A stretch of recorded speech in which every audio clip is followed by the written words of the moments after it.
We're here outside the Mackenzie Hodgson insurance stand. Neil Mackenzie joins us. Neil, what's all this about then, this insurance lark? Well, proper job for myself and Mr. Hodgson for once. A motorcycle racer with a proper job? Something like that. Well, it really is. It feels like that, although a sort of labour of love, if you like. Like all good ideas, it started over a few beers over 2 years ago, and we woke up the next morning and still thought it was a good idea. So we've got a mutual friend in the motorcycle insurance industry that thought it would be a good idea for us to form a company and put a stamp out there and try and deliver a good motorcycle insurance service. And really that's what the last 2 years have been about. And big explosion here at the NEC, launching the company, gathering information and spreading the word.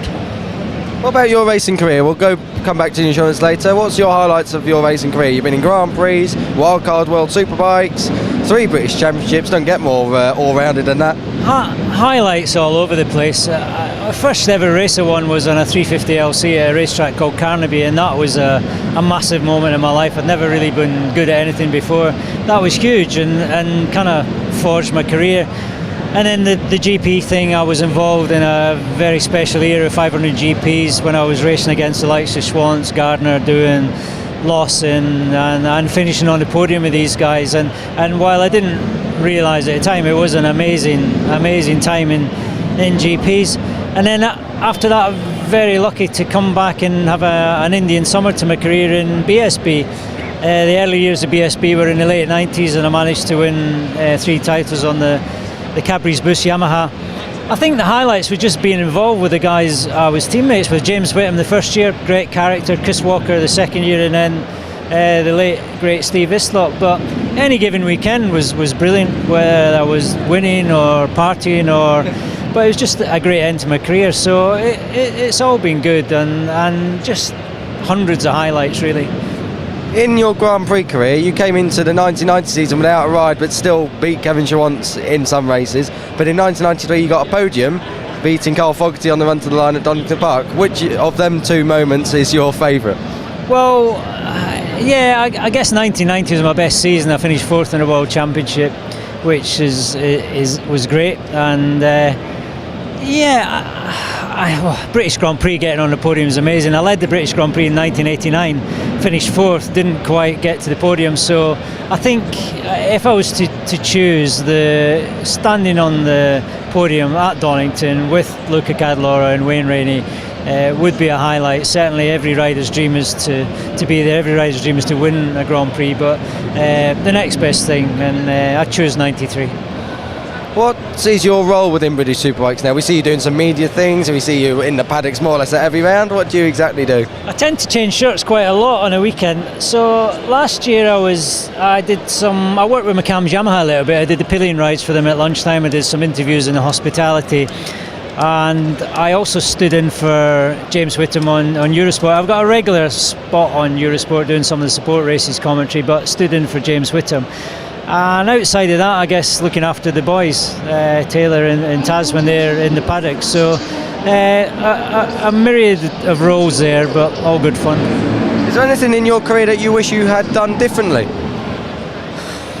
I've got no regrets, because everyone does what they do and then they have to make the best of it. Sure, if you could turn back time. When I first got into GPs, I was taken on board by HRC for 2 years, which for me was the ultimate, the biggest company, the best bikes in my opinion, and probably the most money at the time, which was crazy. But looking back, I didn't lose my way, but I also had an offer from Kenny Roberts. Kenny Roberts was keen to sort of take me under his wing, and I think that would have been a better mentor and better guidance, someone that would tell me what to do and when to do it. So there might have been a bit more direction in my career, but I've got no regrets. I had a great time. 11 years I was in GPs. I had amazing opportunities and rode some incredible bikes, but I guess that could have put things in a slightly different direction. It might or might not have made a difference. What were the hardest years of your career? You rode for some pretty difficult bikes. The Silverstone Armstrong machine was one of them. In 1999 you came into BSB as reigning triple champion, and it didn't quite work out like that at the end. That's right. The hardest year I think was 95. Actually, my last season in GPs I rode the 250 Aprilia for a Dutch team. It was promised lots and delivered nothing, and it really was a heartache. I think my best result was 6th at the British Grand Prix at Donington, which was great, 250 result. But the rest of the year was a disaster, and that really was a long season in GPs when you're not happy in a team and on a pretty average bike. So that wasn't good at all. Didn't enjoy that. The 99 season with Yamaha was the first year of the R7, and I'd come off the back of 3 championships. The bike looked gorgeous, sounded gorgeous, but didn't run very well for the first half of the season, so that was frustrating. I still enjoyed it. I had highlights. I was finishing on the podium and having a great time with my team and the guys around me, but the results weren't there, and I'd been used to winning, and I finished 7th in the championship, so not brilliant. Mackenzie dynasty continues with Taryn and Taylor. What do you make of their rides in 2017? Well, in 2017 wasn't ideal. They had a dream 2016, both winning the Supersport with Taz and the Stock 1000 Championship with Taylor. It was great. It was just one of these seasons that everything came together, everything lined up, and they had an amazing time. And I've always said to them, I support them every year because I believe in them. I know it's in there, and finally they proved that they were certainly as good as anyone in the UK in their respective classes. And things changed in 2017, and again it was a roller coaster, and they come out fighting every single time they got on their bikes, but it didn't work out. There's no real thing to blame. There was some bad luck involved, some unreliable machinery, and some testing times. It's all new for Taz in Moto2, but what has happened is they both learned an incredible amount. Their heads were never down. They came out fighting every time, and they'll start the 2018 season stronger than they were this year. British Superbikes in 2017, mega competitive. Did you expect it to be like that? Has it? It's been stronger than it's ever been before. It gets stronger every year. I guess, yeah, I did, because the riders and the teams and the machinery involved gets better. So, yeah, it is mind-blowing. It is at world-class level. We've got World Superbike champions in there, World Superbike winners, MotoGP rostrum finishers, and multiple British champions, and they are on the limit every single track of the year, and they're at a world level. We can see that when Leon Haslam dips into World Superbike, he's on the podium. So that's where we're at. It's incredibly competitive, and it will be next year, and it's a tough job to finish on the podium or win races. So it's amazing, but that's only good news for us spectators. You mentioned World Superbikes then. What's gone wrong with World Superbikes? Nothing really. I think Johnny Ray is an exceptional rider and athlete. He's an amazing talent. So he's added to the fact that it's been a bit strung out. It's just been an exceptional 3 years for him. So that stretched things out a little bit more. Obviously the rules need looking at, because the Kawasaki's are the strongest, Ducatis are next in line, and Ducati will say that. And then we've got the Yamahas and the other guys after that. So the rules need to be brought in line. They've made a few minor changes for next year that, in my opinion, will make no difference. However, I know that Yamaha have some different direction, and they've got high hopes of being a lot closer, at least, to the Ducatis. So I think maybe the Kawasaki will still be the strongest. I think the rest should close up, so it might be marginally more interesting.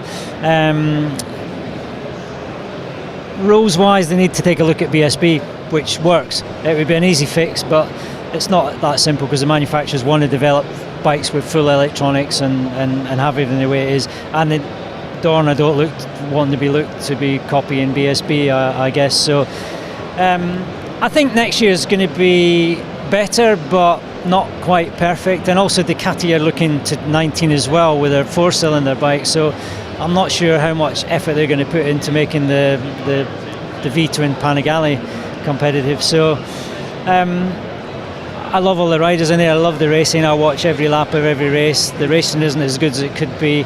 I think 2018 will be a transitional year, and I hope that they just gear everything towards 2019, getting back to somewhere near its best. Back onto the insurance. Which one of the Neils is the more business-like? Well, I'd say me. He's the more aggressive salesman, and I'm the more calm businessman. So you need a bit of yin and yang in any business. No, we're a good combination. We've got some good people behind us in the insurance industry guiding us every step of the way. It's obviously our name's above the door, which says what we want it to be, and that's why we want to deliver a quality service. We'll be best mates forever. We're closer than we've ever been, and super excited about this venture, and going to throw everything we can at it. The fact that it is our names means that we can't fail. We have to look after people, and that's what we want to do. And we want to provide competitive insurance for bikers like we are, and give them a quality, friendly, happy experience along the way. Finally, you said you're both best mates now, but have you forgiven each other after Cadwell Park 2000? I had, until you brought that up again. We nearly got over that. I offered my resignation that day. I'm impressed you remember that. What happened that day was I fell off in the warm-up lap, out the pit lane really late, and then got in all kinds of trouble while him and Chris Walker were battling for the championship. Got in the wrong place at the wrong time while being lapped. Chris Walker went on to win that race when Neil should have won it, and it was my fault. Offered my resignation. Colin Wright declined. He didn't blame me, and we've been okay ever since. Thankfully he did win the championship, so I was let off with that one. Neil Mackenzie, thanks for joining us. Thank you, cheers. Neil Hodgson, Mackenzie Hodgson Insurance. What's all this about? Where did it all go wrong, eh? How come I've ended up selling insurance? It's funny, isn't it? I mean, I know you've spoken to Neil about it, but it's funny. We're here, everyone's surprised, everyone's shocked. Well, because we'd never mentioned anything about it, but we've been working on it for 2 years behind the scenes. So it's been a really, really interesting journey, even to get here. We've been live. Our website's been live for just 2 days, and I feel like a veteran in motorcycle insurance. Like I say, it's been an interesting journey. I've learnt a lot, and I know we've got a lot more to learn, but we've already got a really exciting product that's already, like I say, on day 2, competitive with the rest of the market out there, and it's only going to get better. I mean, we are in a really unique position where me and Neil, our life is bikes, our life is dealing with bikers, it'll be track days, when I'm at race meetings, commentating, bike shows, whatever it is. And we hear the stories day in, day out. We hear the complaints, we hear the positives, we hear the negatives, and we've tried to take a bit of all those, obviously, improve the negatives, go in the direction of the positives, and produce a product that's competitive, and is, like I say, on day 2, we're already right there, so it's exciting. On your racing career, what was the highlights of it? Your British Superbike Championship, obviously, but the domination in 2003. But what else was there in your career? In my career, highlights would be so many, really, because from right at the beginning, when you're not very good, to winning my first 125, obviously Moto3, but 125 race, my first British Championship race in my 3rd season of racing was amazing. And then you've ticked that box, and then winning your first British Superbike, winning your first World Superbike, going from the back of the grid at Alton Park to the front, winning my first AMA, national. Just some really exciting, pivotal moments in your career where you look back. At the time, you don't really appreciate it that much, but when you're old like me now, you look back and you just think that was pretty special. I was, really, really fortunate. In 2000, you won in front of what was reported a 90,000 people crowd at Donington Park. How did that feel like, as a wild card as well? Yeah, as a wild card, that was the number 1 for the. I've talked about this before, but as far as endorphin release, adrenaline release, whatever it is, whatever the drug is that motivates Valentino Rossi to keep racing. He talks about it, doesn't he? That the release of how you feel for 12 hours after. That as a wild card to turn up at Donington Park, having been a World Superbike rider before but not really been good enough, and been kicked out of the paddock and been slagged off by the press and all the standard things that go on. To come back my first time riding against all the best riders in the world on a year-old bike and beat everybody was a very, very special moment in my career. And it really, that was the foundations of where my career then went, because that gave me a level of confidence and self-belief that I held on to for the next 5 or 6 years. What was the hardest point to your career? 2004, dancing Ducati, got on me. It wasn't actually. It was my move to MotoGP was a disaster for lots of reasons. It weren't the hardest point. I'd say the hardest point was 1998. I rode for Kawasaki. I had 2 not bad years on a factory Ducati. Not stunning. But not disastrous. Not disastrous.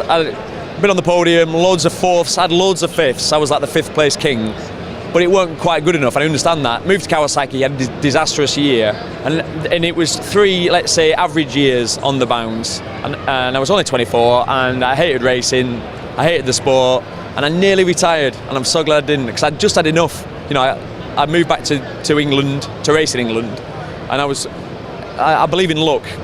You know, people say, you make your own luck. Yeah, you do, but you also need a lucky break, and I got a lucky break by signing for the right team, and there was a lot of luck involved in that, and getting involved with Darryl Healy, the GSE racing, Colin Wright, the team manager, and they really helped me become a much better rider. Done the highs and lows. What's the scariest point of your career? Was it when Aaron Slight came up to you in Sugo, 98? Well, there's been loads of scary moments, yeah. Aaron Slight kicked me on the slowdown lap, which was well out of order, and I understand why he kicked me. He was taking his frustration out on me because he'd lost yet another world championship. I know what was going on, but that was a bit out of order. There's been so many scary moments that happen that I can't really think of one that was the scariest, but there's times in races where someone's leaning on you and your front wheel is touching their back wheel. Loads of stuff that happened that aren't on camera. Every race has got these stories, but there's so many things where you're like, oh my God, if this picks me up now, I'm going to hospital. And it's the ones you get away with are the most scary. Because usually when you crash, it just happens. But it's the ones when you've got time to think about it, going, oh no, not here, not here. So plenty of them. What's your judgment of the current MotoGP field? It is probably the strongest it's ever been across all 3 classes. Can it get stronger still?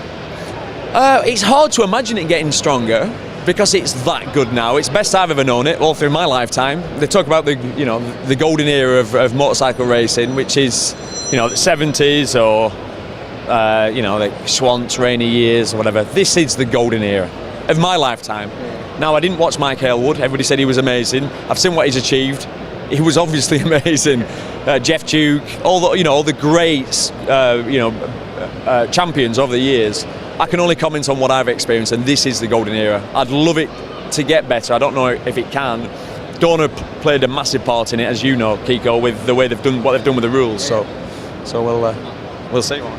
Golden era of MotoGP is now. The golden era of World Superbikes was in the late 90s. Can World Superbikes return to that? Yeah, definitely. I think if you draw a graph, there's been ups and downs. It wasn't very strong in 2003 when I was racing. Some of the manufacturers had pulled out. It was not a great period for World Superbikes, but they'll get it back. They've made a decent step with the rule changes for next year. I feel sorry for Johnny Ray, who gets criticised for keep on winning. He's the best rider. He does an incredible job, and he's on a really strong team that have worked hard, so they deserve to win. So, have they made World Superbike boring? Yes, but it's not their fault. But they are going to be penalised for it, aren't they? So the rule changes look exciting, look interesting. For me as a punter, obviously I manage Alex Lowe, so I've got a vested interest in him at Yamaha, he had a very strong year last year, finishing 5th in the world, quite a few podiums and a step forward. So we're hoping the rules work in Yamaha's favour. Yamaha are doing a good job anyway. They're improving their products year out. They were getting there, and do you think the Yamaha could be a proper contender next season? With the regulations have kind of squeezed everything a little bit more together, but they're not definitive in like MotoGP. You are CRT or open, or you are full factory. Yeah, I think Yamaha need one more step. I'm not going to stand here now. Alex had a great weekend in the last race in Qatar. Pretty much top 3 in every session, and had a 3rd in a crash. But they need one more step. If they could find, I reckon it's 0.2, 0.3, which sounds nothing. If they could find that, they'll battle for podiums week in, week out. And if you battle for podiums week in, week out, you have a chance of winning a world title. You need to be at that consistent pace. Where this year there's been some real bogey tracks for Yamaha, but the team works so hard with Paul Denning, who's great. Works so hard, but you've never seen anyone more motivated than Paul. So he'll make it happen. He's had some tough times, and they deserve a bit of luck, I think. Some people say British Superbikes is as strong as it's ever been now, but when you was racing, it was pretty healthy competition too. Would you agree with it? It is as strong as it has ever been? Oh, it's as strong as it's ever been. It's stronger than when we did it. Where the difference is, when I did it, there was, I'd say, 6 very, very fast riders, and luckily we all battled, and there were some great races. Now there's, I don't know, what's that number? 17? I don't know. There's a ridiculous amount of what I call very, very fast riders. So, it's my favourite championship to watch. Obviously, I work in MotoGP, and that's my job, and I love that. But I love it when there's not a clash, when I've got a weekend off and I can sit on my bed and not have to work. What I like about BSB is all the classes. You know, I love that. A race finishes, Matt Roberts does a quick interview, and hey up, second race, the next race is starting. You know, it's brilliant, isn't it? Right, I've got a question from Michael Howarth here. He says, Neil, do you regret being born in Burnley instead of Todd Morden? Michael Howarth. I've heard the name. Did he race one time? That's Neil Hodgson saying that. I remember Michael Howarth. Now, he had some really big crashes. Now, what I can't understand with Michael is when you go that slow, how you can crash a motorcycle. I understand when you're on the, we talk about the limit and going fast, but to have those spectacular crashes at such a slow speed, that takes talent in itself. And as far as I'm very proud of being born in Burnley, the thought of being born in Tommerden, which is, well, it's in the shade. He'll know what that means. I'll leave it there for that question. Final question: have you and Neil Mackenzie forgiven each other after Cadwell Park 2000? Yeah, that's funny. I knew you were going to ask that question. So, do you know what? There were no argument or anything even when it happened at the time, because the mistake was mine. The mistake was I hesitated. But I've played that race back in my head so many times. It was just one of those 2 corners to go. There's a dry line, a thin one. Neil was on it. I caught him fast. I hesitated instead of just diving up the inside because it was my teammate. I didn't want to take him out as well. And Chris saw my hesitation. And there's one thing Chris Walker never did, was hesitate. And he went across the way. Chris should have crashed, but it was one of those genius moments that Chris had a lot in his career. In those tricky conditions, there was no one better. So yeah, I've forgiven him. And luckily, you won the championship anyway. Well, luckily, I won the championship anyway. That was a year we both should have won the championship. I know that sounds cheesy, but luckily me and Chris are good mates now, and he's obviously doing really well with his dealership, and he's a grafter, isn't he? He is. Neil Hodgson, thanks for joining us. My pleasure.